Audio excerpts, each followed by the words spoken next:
As organizer of the Wheelchair Rugby Foundation of Uganda, Jairus Wanyera has a vision to not only create healthy lifestyles for people with disabilities in his country, but as well to one day have a full-fledged wheelchair rugby team. Jairus, welcome. Thank you so much, Bob. My name is Jairus Wanyera, and I am 31 years old. I live in Uganda, Africa. I got a disability after a fall from a building in 2008. I was 17 years.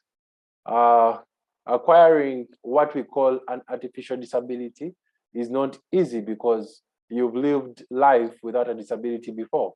So as I admitted, I got a new life. That's living with a disability.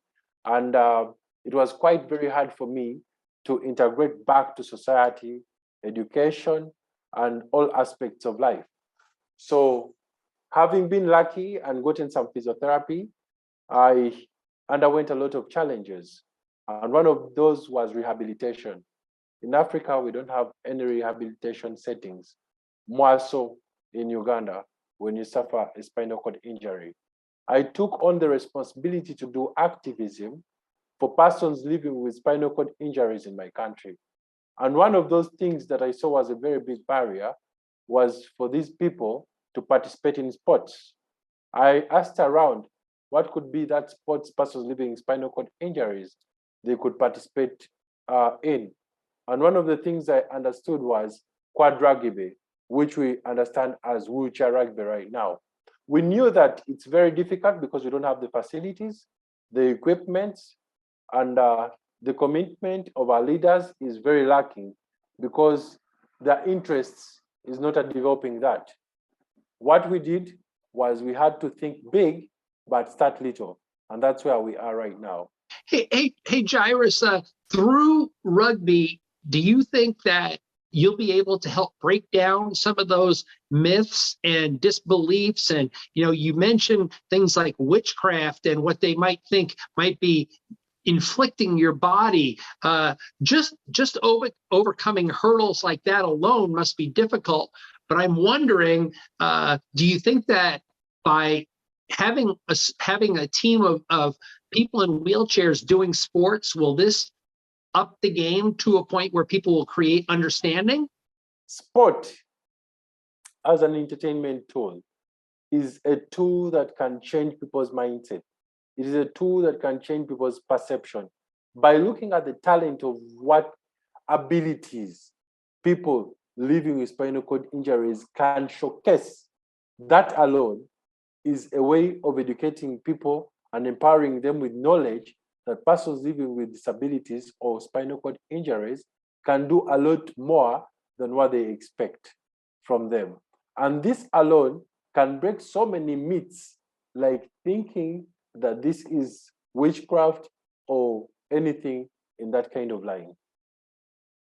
Jairus, in Uganda, where it's difficult to get the word out as to exactly what sports are out there and how to find sports and how to do sports, how did you find out about wheelchair rugby and how did you grow that into an interest? But just quickly tell me, how did you even discover the fact that there was a sport like wheelchair rugby?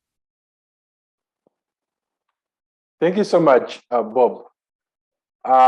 As an educated fella from primary school and secondary school, at least I have some little knowledge about the internet and getting to learn so many things.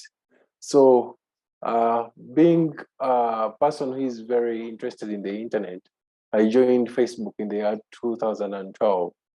And I've always used my social media page for Facebook as a tool of creating awareness for persons living with spinal cord injury.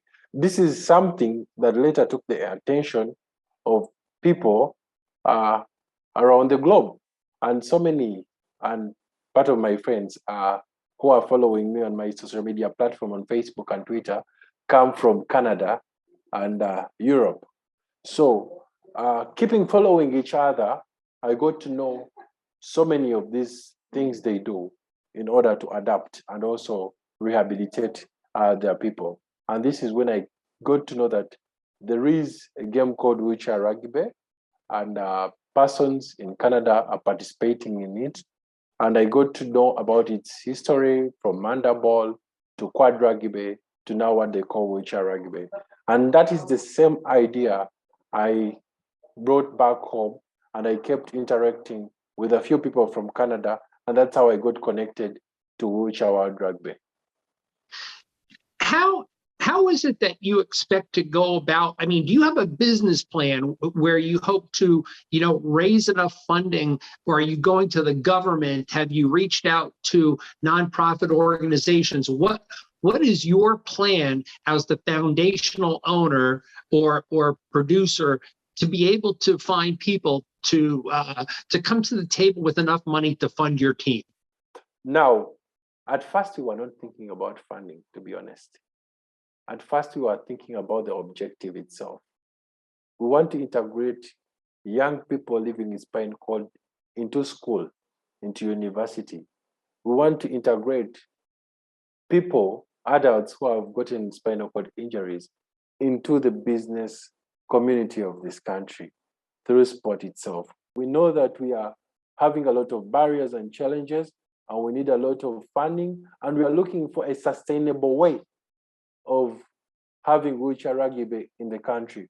We don't want to keep relying on people's funding because we shall overwhelm them, but we shall look at a strategic plan where we shall get funding at the same time that can sustain wheelchair rugby in this country.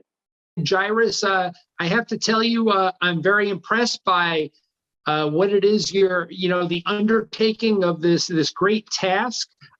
Any last words that you'd like to share? It's always being said that disability is not inability.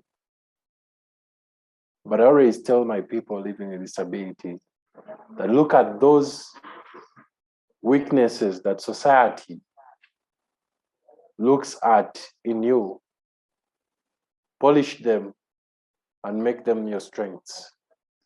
I believe if we come together, those that are disabled and those that are non-disabled, and we work together to inclusion, we can live a better and happy life. All I can say is that we are here. We call everyone out there to come and support us, and we are ready to deliver. Thank you so much. Wonderful message. He's an athlete, he's a student, he's a leader, and he's a visionary. Thank you very much, Jairus Wanyera. Thank you so much, Bob.